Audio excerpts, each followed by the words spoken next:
Okay, we're starting Mark chapter 2, verse 18, and then we sort of drifted to the beginning of chapter 3.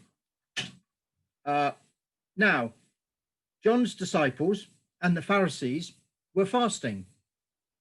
Some people came and asked Jesus, "How is it that John's disciples and the disciples of the Pharisees are fasting, but yours are not?"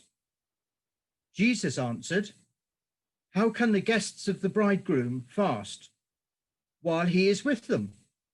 They cannot, so long as they have him with them.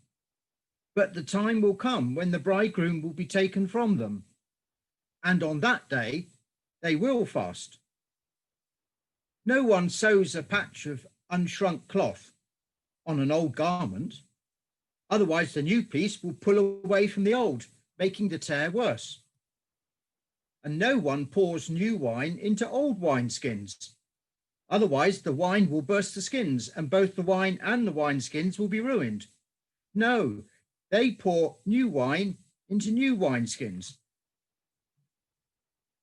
One Sabbath, Jesus was going through the grain fields, and as his disciples walked along, they began to pick up some heads of grain. The Pharisees said to him, "Look, why are they doing what is unlawful on the Sabbath?" He answered, "Have you never read what David did when he and his companions were hungry and in need? In the days of Abiathar the high priest, he entered the house of God and ate the consecrated bread, which is lawful only for priests to eat. And he also gave some to his companions." Then he said to them, "The Sabbath was made for man, not man for the Sabbath.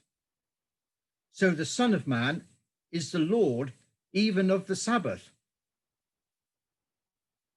Another time, Jesus went into the synagogue, and a man with a shriveled hand was there. Some of them were looking for a reason to accuse Jesus, so they watched him closely to see if he would heal them on the Sabbath. Jesus said to the man with the shriveled hand, "Stand up in front of everyone." Then Jesus asked them, "Which is lawful on the Sabbath? To do good or to do evil? To save life or to kill?" But they remained silent. He looked round at them in anger and, deeply distressed at their stubborn hearts, said to the man, "Stretch out your hand." He stretched it out, and his hand was completely restored. Then the Pharisees went out and began to plot with the Herodians how they might kill Jesus. Thanks be to God. Over to you, Becca. Morning, everyone. Can you all hear me all right? So I'm Becca, Becca Fowler, member of the congregation at CNC. I'm trying to make this talk quite interactive, aware that it's an all-age service. So we're going to do a couple of things. So just to kind of prepare yourself for towards the end of the talk. So if you could have a mobile phone to hand, that would be great. We're going to do a Kahoot quiz. The more people taking part, the better. So if you've got more than one phone per household, that's great. I'd also like the children to go off now and try and find something, and then later on in the talk I'll unmute some of the kids and see what you've managed to find. So what I need you to find is something which needs regular charging. So something in your house which you need to charge up every now and again. So I'll leave that with you to go and find something, and then we'll unmute people later on. I'll explain what a Kahoot quiz is later. All you need at the moment is your mobile phone, so don't worry too much about it. Just have your mobile to hand. So when I offered to preach and was given this passage, I thought, goodness me, what is God trying to say to me? A person who finds it hard to rest at the best of times, let alone during a pandemic. A person that finds it hard to unwind, to switch off, and to be able to devote time to spend with God. So it's helped me understand a little bit more about the Sabbath, how I can use it to help me to rest and to dwell with God. and I hope that it's useful for you as well. So I started off by thinking about, what is the passage trying to tell us? What's it trying to teach us? How is this relevant for now? And there were three main points which stood out to me. The first was the Pharisees and Jesus and their understanding of rules and how rules work in society. Secondly, how the passage redefines the Sabbath. And thirdly, when we rest and the importance of when we rest. And that's not just about this passage, but it's also picking up another one as well. So firstly, just thinking about rules. So rules are really important to govern society. And I think we're just used to following kind of rules that we followed all our life, you know, how to cross the road, those kind of simple things. But at the moment, there are a lot of rules. Having too many rules or rules within rules can feel quite restrictive, at times unworkable and confusing about what to follow. And sometimes we can miss the main point, the main rule, and what the point of it is. But the Pharisees kind of took this to another level, really.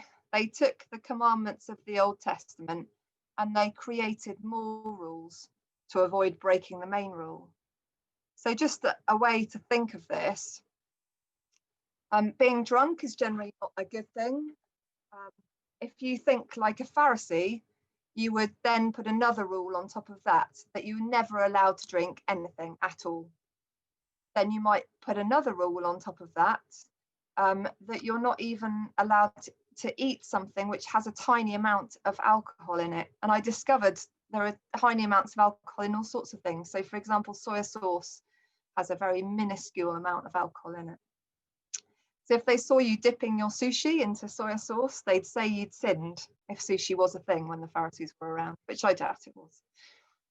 They became so obsessed with the rules that they lost the point. They warped God's gift of rest into a burden. So this passage is not about rules within rules, and a Sabbath really is a concentrated time to give to the Lord. And in this passage, we see that it can involve caring for people, healing people, and spending time with others. So that's just a bit about rules. So how does it redefine the Sabbath? First of all, I wanted to look at what the word Sabbath means and how this passage redefines it. So I've learnt there are two main Hebrew words for rest in the Bible. So the first is Shabbat. My pronunciation is not great on this. If Reed's around, he probably knows much better than me. But anyway. The first is Shabbat, which gets partially translated into the English word Sabbath, and that means simply to stop working. So closing a laptop, shutting the door, having what is the shortest commute in history for me at the moment from my study to the kitchen. But that's sometimes not enough. So it's really interesting that there's another word for rest in the Hebrew scriptures, and this is nuka, N-U-A-K-H. And this means to dwell or to settle. It's not the same as clocking out for an hourly job. It's more than that.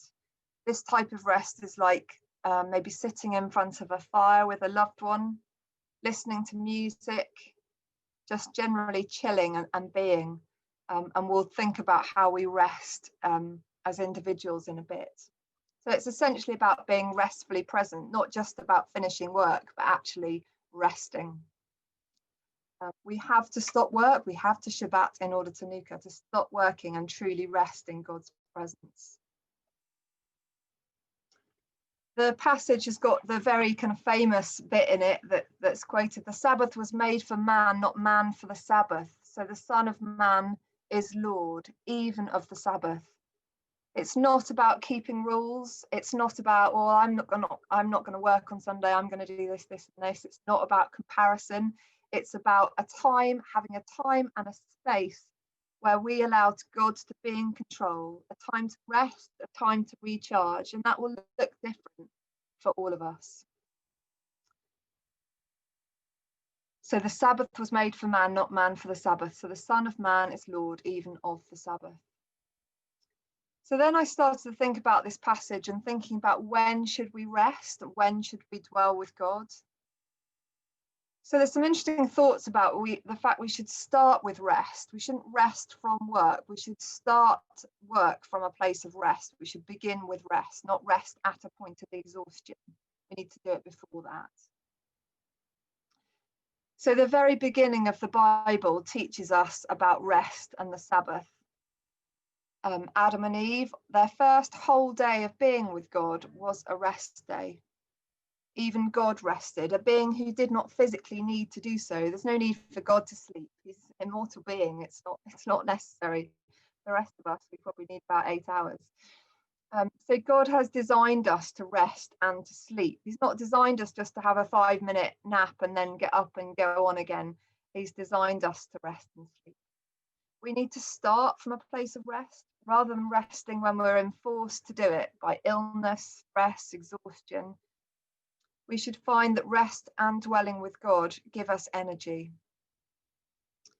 At the moment, resting and recharging might look really different and actually might be quite a lot harder, or might be easier for people, depending, it's very, very good phrase at the moment is that we are all in the same storm, but not in the same boat or even in the same craft. So we might need to find new ways of resting. I find that at the moment, I find it really hard to rest my brain, and actually I need to be physically tired in order to mentally rest. And that's quite new for me. So I find it hard to just sit quietly and do nothing unless I've been out for a walk or been out for a run or done something to physically tire me out. So walking, running, listening to worship music have been ways for me to rest and to dwell in God's presence. So how does it help us in our spiritual journey? By starting from a point of rest, recharging and dwelling with God. Becky Rogers, who I think is the pastor where Timmy is, alongside another guy, I can't remember his name, Rogers, Mr. Rogers, Reverend Rogers. She's got a podcast talking about sleep as a spiritual discipline. She says we shouldn't feel guilty about sleeping and resting.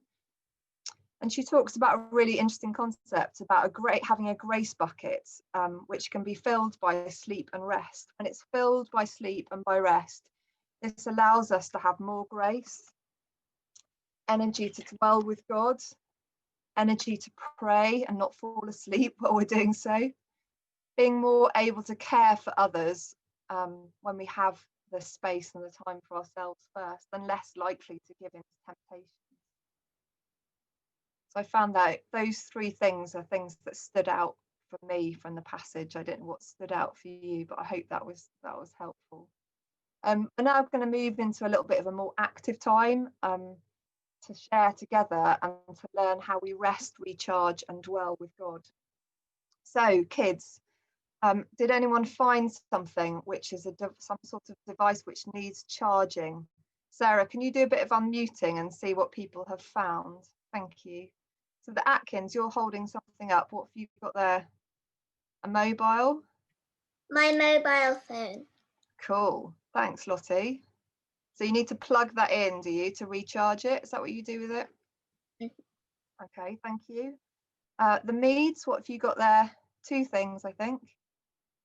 I have a Nintendo Switch here, which I got for Christmas. And Lizzie's got a Fitbit. Lizzie's got a Fitbit. Excellent. And you have to recharge those? Yeah. Anyone else? The Powers, did you have something?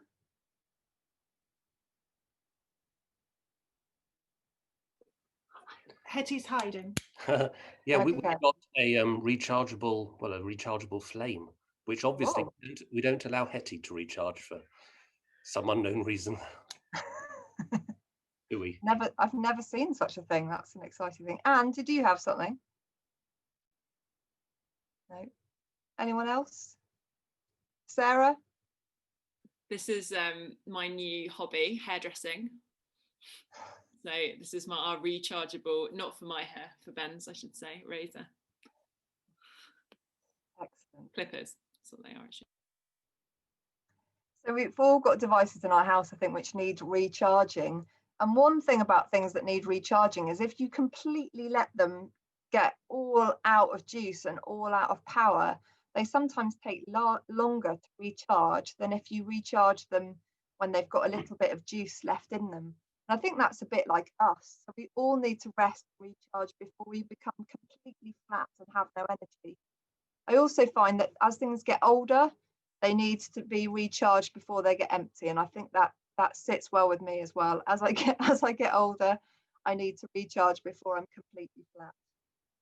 So we all need to rest and recharge by doing things and by spending time with God.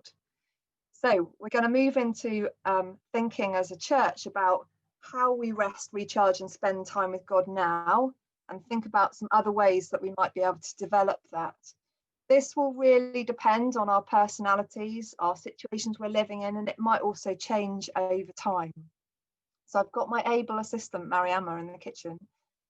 What you need to do is get your mobile phone and just put into a search engine, Kahoot. Now you spell it K, and maybe you can put this in the chat, Sarah, KAHOOT.IT. So Kahoot.it. So if you put that into a search engine, Kahoot.it. And then Mariam has shared her screen, and you can see on the screen a game pin. You need to enter the game pin where it says on your phone, enter game pin. So that should take you straight to the thing. Can you give us a thumbs up when you've all got there?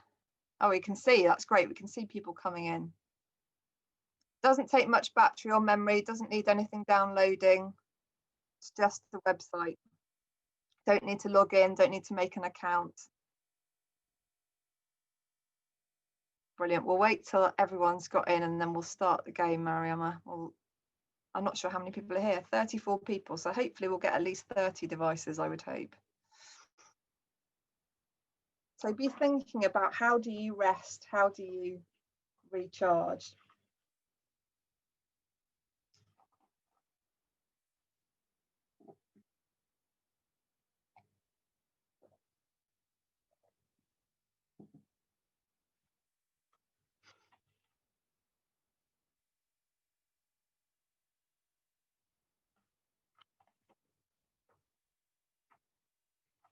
We've been doing Kahoot quizzes with our family. They're a great way of doing a Zoom quiz. They're really fun and it's free. Yeah, just a little advert for Kahoot. You need, on the pin, you just need to add in that number 5258672. So you're in. Well, one Fiona's in. I'm not sure if both Fiona's are in. So you just put in the game pin that's on the screen, 5258672. So we've still got a few people coming in. That's good. My parents have managed to do it. They're great Kahoot joiners now.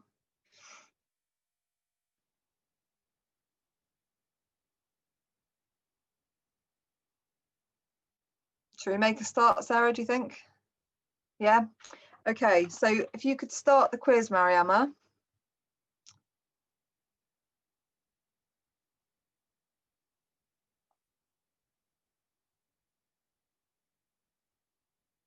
So there's no right or wrong answer in these, and this quiz is set up so there's right or wrong answer. So how do you rest and recharge? So you've got 85 seconds to think about that. So are you an active person? Do you like to go for a walk? Do you like to sit down and do some knitting and be creative? Do you like to play on your Nintendo Switch or your PlayStation or do a bit of Googling? Or do you like to completely switch off, have a nap, turn off your devices, listen to some music, go to sleep? How do you rest and recharge?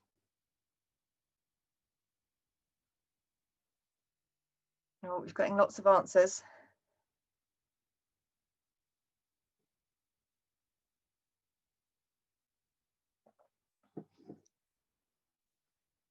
Oh, we're quite an active church by the looks of it then.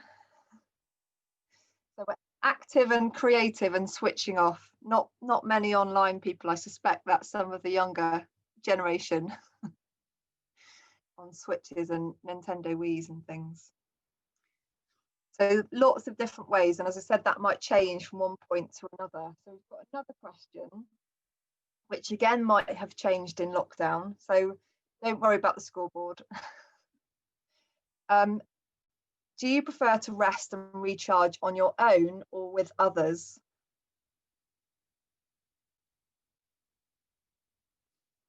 I think being able to have exercise with one other person is keeping my mum and I sane. Definitely we're people who like to recharge with other people.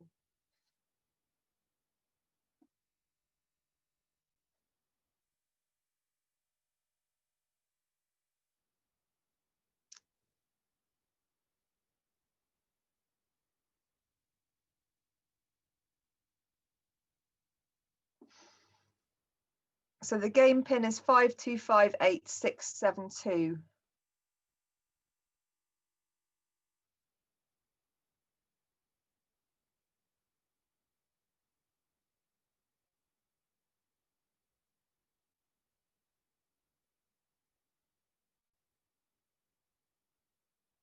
So we're nearly there.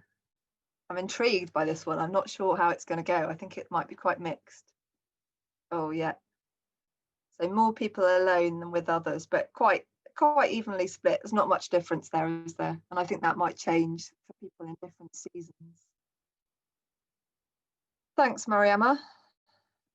You can stop sharing your screen, I think. So I hope that was fun to join in. What we were hoping to do was a word cloud somehow, but we couldn't manage to do that. But I would just be really interested to know, and I think it's helpful for us to make a bit of a plan for ourselves sometimes, as well as kind of living in the day. But how are you going to rest, recharge, and dwell with God this week? So that might be something that if you're happy to share, to pop into the chat. So my plan is to go for a run a couple of times and also to sit down and listen to some worship music. I'm increasing my Spotify Beak Sings Worship playlist by the minute, I think. So Sarah's going to go for a 10k run. The Atkins are having a nap.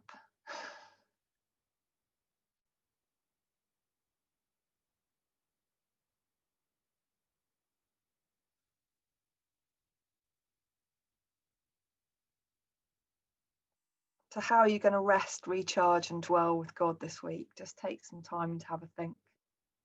So Sue and Colin are going to go for some walks and a bike ride.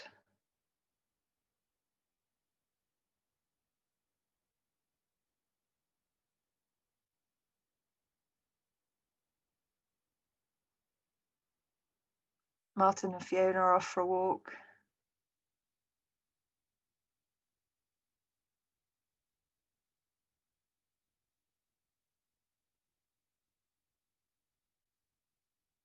Read Psalm 27, go for a run and make felt hearts. There's some lovely felt hearts up on Leckhampton Hill, Annabelle and I saw yesterday. Play with my cat, Lottie. It's a good way to rest. Our cat's very snuggly at the moment. It's very calming to stroke a cat. So I hope this week you get some time to rest, to recharge, and to spend some time dwelling with God. And I'll just leave you that I'm left with the question for myself this week: can I practice what I preach? Thanks very much. God bless.